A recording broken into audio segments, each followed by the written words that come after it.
How do you come and tell all of us Ghanaians that we are either not... I mean, I don't know what he means. You are telling the people of Ghana that you are renting a house in a place like this. This is our depiction of Airport Hills. We are hearing all sorts of things about Airport Hills. What's the point? What's this? How do you come and tell all of us Ghanaians that we are either not... I mean, I don't know what he means. You are telling the people of Ghana that you are renting a house in a place like this. This is our depiction of Airport Hills. We are hearing all sorts of things about Airport Hills that they don't even have a rent policy. They don't allow rent. And then Sammy Ablakwa comes to Vetting and tells Ghana that he, the young, brilliant guy, 40 years old, he has been renting a property at Airport Hills. So what does he say journalists doing? All journalists are now finding out what is the rent of property at Airport Hills. There's a high suspicion that he was not telling the truth. And I'll show you my interview with Afenyo Markin coming up on this show and you see it. Also, Ransford Jampo is at Shippers Council. I've had a conversation with him. I'll have a major editorial on the Ransford Jampo conversation. We'll come to that in a minute. Okay, so this is Ablakwa's, this is the depiction of Airport Hills. Every house in Airport Hills doesn't have those houses that, lends itself to rent, like flat apartments and that kind of thing. Every house is a huge, big house. 65% of the houses have swimming pool. Those who don't have swimming pool have courtyard. They are beautiful houses. It's one of Ghana's showpiece. Congratulations to the people who did it. That is where Sammy Ablakwa lives. It's the choicest place to live. Then he comes to Parliament and says, I've been living there for 8 years and renting for 8 years. This is the chairman of Operation Recover or Loot, who is now giving people suspicion about where he gets his money. I don't have any suspicion about it because I understand that politicians get favors. Not just politicians, Unilever chairman will get favor, Guinness managing director will get favor, Airtel MD of Coca-Cola, people get favors. So you have been a minister for 8 years, under Professor Mills 4 years and Professor John Mahama 4 years. You are likely to get a favor. If you have a house at Airport Hills, tell us that this is the favor I got. But you come to tell the whole world that we are all something. So you tell us that you are renting a property. Let's go to the figures of the rent and see what it is. Let's go to the figures. Sammy, this is not good. You really disappointed everyone who really loves you. This is terrible. And my concern is the people who work with him. I mean, I've been in that situation before, working with ministers who are going to Vetting. I've done that before. I've done that more than once. So you are working with people going to Vetting, you anticipate the questions, and then you look at it. You don't create questions that make people feel that you are telling them that they are children, that you are looking at all of us, our face. I mean, when Sammy was nominated for foreign ministry, I saw that he did two important things that were very good. He went to see Obed Asamoah. That one is NDC. It's very good, but you can even overlook it. The one that was actually very good was going to see Ambassador Exp0sed. I thought those were excellent. Now, Sammy, you are looking at Dr. Obed Asamoah, Ambassador Exp0sed, Ambassador Victor Beho, all of these people, and the Ghanaian people who are watching you, that you are our new foreign minister, and you are telling us that you are renting at Airport Hills for 8 years. You don't own a house in the world. You are only renting, and your place of choice of rent is the most expensive address in Accra. That is the place that you choose to rent a house, and you have been renting it for 8 years, and you live there with your family, and you are renting it. I mean, how? What are you telling us, Honorable Foreign Minister? What are you telling us? What are you telling us? That you are renting. This is the avatar of anti-corruption. Sammy OKUDZETO Ablakwa is the avatar of anti-corruption. This is the guy who says he has saved by his anti-corruption measures X millions of dollars to Ghana. It may be true, and I congratulate him for that. But here it is. When you mount the podium, you are telling all of us that you don't care about us, you don't care about how we think, you don't care about our sentiments. We should go to hell because you are renting a property for 8 years as a member of parliament. 8 solid years you are renting. Put the figures up. Let's see what the rent is looking like. So Google rent at Airport Hills, viewers. And then, okay, so this is A Hills, our depiction of it. Now, here it is. So assuming that Honorable Ablakwa is paying 8,000 cedis a month. Now, from our search, Airport Hills, if you want to rent it, we know nobody's renting, but if you want to rent it, you look at the value of the house, the things in the house, and the estate managers calculated for us that if you look at a basic house in Airport Hills, your rent should be between $6,000 and $10,000 a month. Okay, so we went into to take the middle. We took $8,000 a month. So at $8,000 a month, Samuel OKUDZETO Ablakwa told the appointments committee that he's renting at Airport Hills. The appointments committee is yes to obtain his tenancy agreement, but we are assuming what the tenancy agreement could be based on what we see at Airport Hills. Honorable is on $8,000 a month for rent. He's paying that to his landlord. That's Honorable's landlord, pretty emoji, and that's Honorable. Okay, let's move on. Honorable's rent should, for a year, if he's paying that a month, should be 96,000 United States dollars. That's Honorable. That's how much Honorable Samuel OKUDZETO pays to his landlord as rent per year, 2017, 18, 19, 20, 21, 22, 23, and this year I'm sure he has already paid 24. He pays 96,000 a month. That's Honorable Ablakwa. That's what he told Parliament, and this is what we are deducing from it. All right. Next is that Parliament pays Honorable Ablakwa 15,000, and 15,000 cedis a month is what Honorable gets. Quite a decent salary, I have to say. Many Ghanaians don't get that. Assuming that 15,000 is $1,000, and the rent over 8 years is Now, if we make 15,000 $1,000 from whenever it was paid. Now you have to put in the gaps, you know, when we do an equation, the gaps in it, because 15,000 was not always $1,000, you understand? But the value of $1,000 was always what 15,000 can buy. You get it, viewers? Whatever $1,000 could buy then, it can buy it now, but the $1,000 then was reading 5,000 today to read 15,000. So we've taken care of all of that. All of that put together, we will assume that he's paying $768,000 as his salary, at $786,000, and his salary for 8 years is $96,000. So we're asking the question, how did he make ends meet?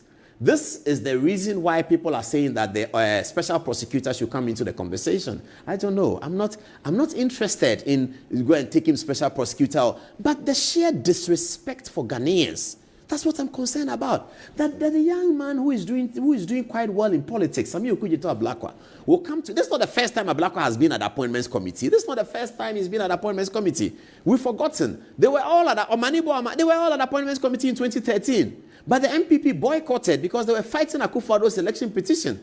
So MPP boycotted. That's why we don't remember. Ablakwa has been at vetting before. He was there. I want to see it. He was there. He was being vetted for. He's been to vetting twice already. 2009, he was vetted for Deputy Minister of Information, and 2013, he was vetted for Deputy Minister of Education. He's been there twice already. 2013, one we don't remember. 2009, I was there. 2013, I was there too. This is not the first time he's being vetted, so he's quite familiar with vetting, and he knows that he's speaking under oath. And then you come under oath and come and tell us, all the Ghanaian people, that you, Samuel OKUDZETO Ablakwa, you are renting. You are renting at Airport Hills for that amount of money. So, I mean, it is this. I was embarrassed. Not because it has nothing to do with NDC or MPP. No. But why will a young man come and tell? I mean, look at all the people in Ghana.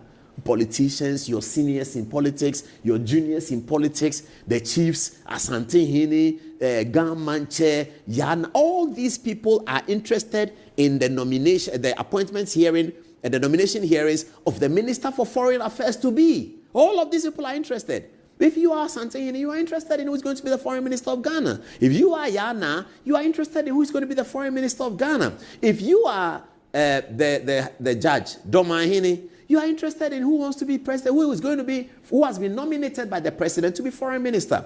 And Ablakwa knew that all of these important people, non-important people, rank and file, everybody in Ghana is interested in who is our foreign minister. You come and sit at the appointment committee on all television networks and almost insults the intelligence of people by telling them that you are renting a house at Airport Hills for 8 years. You are renting.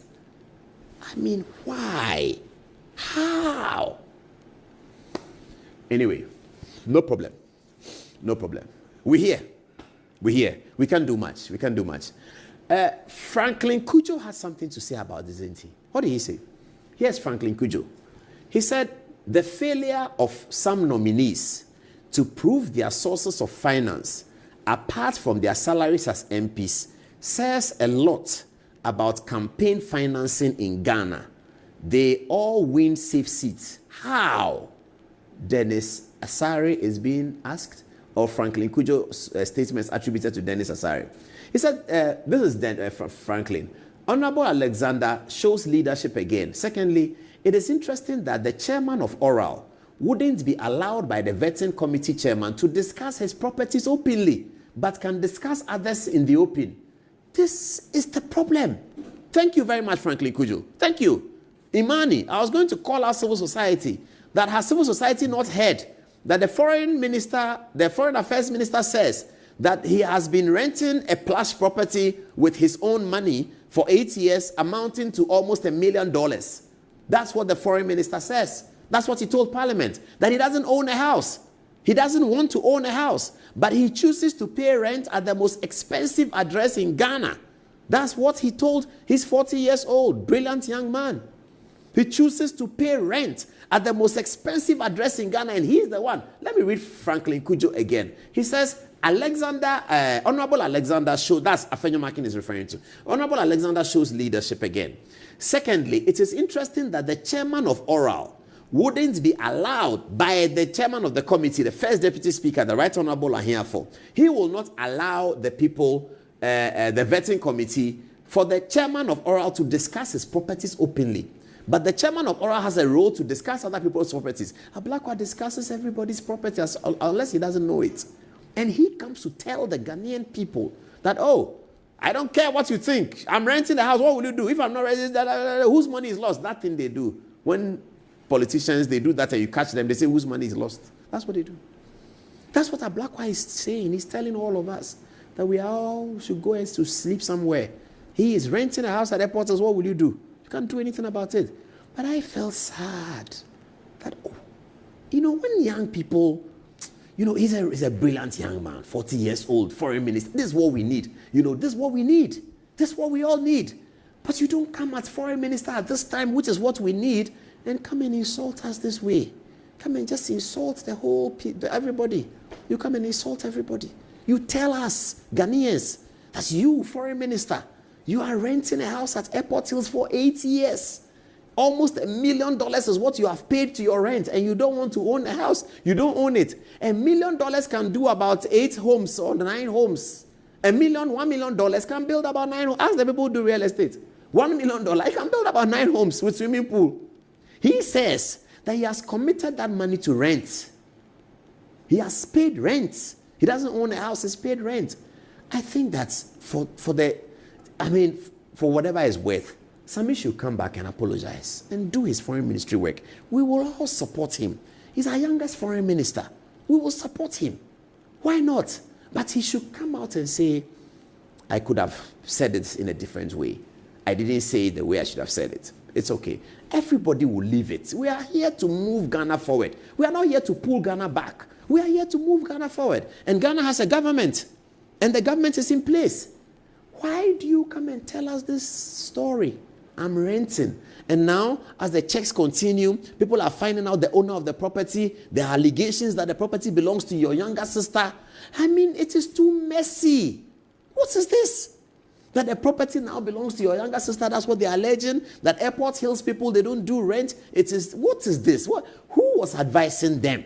And I don't see how complicated this should be. You are going to vetting. You live at Airport Hills, which is the address that you have used. You go to vetting, say, yes, I live at Airport Hills. The house is for me. When I was a minister, I had somebody who helped me to get the land. Another person helped me to build the house. I was so young. Everybody appreciated my age, youth, and also working very hard. Professor Mills all the time talked to me about how he was grateful for Sami Ablakwa's service to his government. When I met Professor Mills, he told me that, have you seen Sami? Oh, he's doing so well. That's what Professor Mills said to me. He was Deputy Minister of Information. In fact, I called him. If he would remember, David Lamptey got me to call him and we started talking. Because Professor Mills spoke to me, David Lamptey was there. He said, have you seen your man, Ablakwa? I'm so happy with him. Ablakwa was deputy minister at the time. He wasn't even the minister. So yes, at that time, young man, 20-something, 30-something, people will help you. So you can tell the appointment committee the truth. That people helped me, and I got it. It's not normal for a person like me to have Airport Hills, but I had grace. I was blessed. I got some businessmen who helped me. Who in the appointments committee will fall to this? Which Ghanaian will fall to this? Which Ghanaian will say no? But if you come and tell us a property that you own, that you are renting, and you've been renting it to the point of $1 million, oh boy, Ablakwa. Why? Why, Sammy? Why? Why? You can't do this. You can't bring down the blue flag. And people who don't know the blue flag, I'm going to show it to you. Sammy, you are bringing down the blue flag. We can't do that. We are in different political persuasions. No problem about that. But we have the blue flag. We have to focus on the blue flag and make it work. Why? Oh, we have to take our places in the future of our country. That's how we were raised. Take our places in the future of our country. Here you are, taking the place as the first Exp0sed foreign minister, 40 years old, fantastic. And then you come and tell the Ghanaian people that you are renting a house. You who has been standing on your high horse screaming about Brian Champon is a thief, this one is a thief, everybody's a thief. You have been renting a house for 8 years at almost $1 million. Almost $1 million. Almost $1 million. 15 minutes past the top of the hour, 10 o'clock. I'm coming on to Ransford Jampo right now. Don't go anywhere. What can I do? He's my brother. I can't do anything about it. He's my brother. You can choose your friends, but I can't choose your. This is my brother. Not my friend. So what do I do? In the circumstances, like, I'm so embarrassed. People have been calling, you see your man? You see your man? I said, ooh, what are we going to do about this? But Sammy, why? Why? This is simple. You just tell the Ghanaian people that somebody gave it to me or whatever. If they ask you that who gave it to you, tell them that Zoom Lion gave it to me. They are going to ask Zoom Lion that did you give Sammy a house? He'll say, yes, I did. What are you going to do about that? But don't come and tell the Ghanaian people a story that makes the Ghanaian people feel that this guy, what does he take us for? What does this guy take us for? You can't do that. But as I said, he's my brother. I can't help it. So we have prepared a montage for him. I'm not too sure that anybody can take away some of his strengths. Articulate, eloquent, exhibit some knowledge in some areas and others. But I think he should also watch his temperament. Just because there is a perception that he is needlessly aggressive, controversial, combatant, and if I may say, an arrogant. And we saw a bit of it at the vetting. I said it with all objectivity. I'm not taking a swipe at him. When I had the privilege of being nominated as a minister, Mr. Speaker, I had a rare privilege of being nominated at the age of 37. And I took a lot of advice from senior colleagues in this house. I took a lot of advice from statesmen in the country. And even all through my career as a minister, I sought a lot of guidance and wisdom. And Mr. Speaker, in all humility and modesty, I will say that is how I survived the 4 years as minister. And that is why, Mr. Speaker, whatever happens to my brother today, I think he should walk into the Ministry of Communication and Digitalization. Some of his senior colleagues who have had the experience of ministerialship will give him the same advice. He should go there and be calm. He should listen more than he talks. He should not exhibit, exuberance and be dismissive. And when you err, either to your chief director or civil servants or junior officers, just as the minority leader quite graciously and wisely did, you just say, I'm sorry. Nothing. There's nothing that takes that. Now, it doesn't take anything away from you. My brother, Felix Ofosu-Kwakye talks about conviction. Yes, we all believe in the politics of conviction and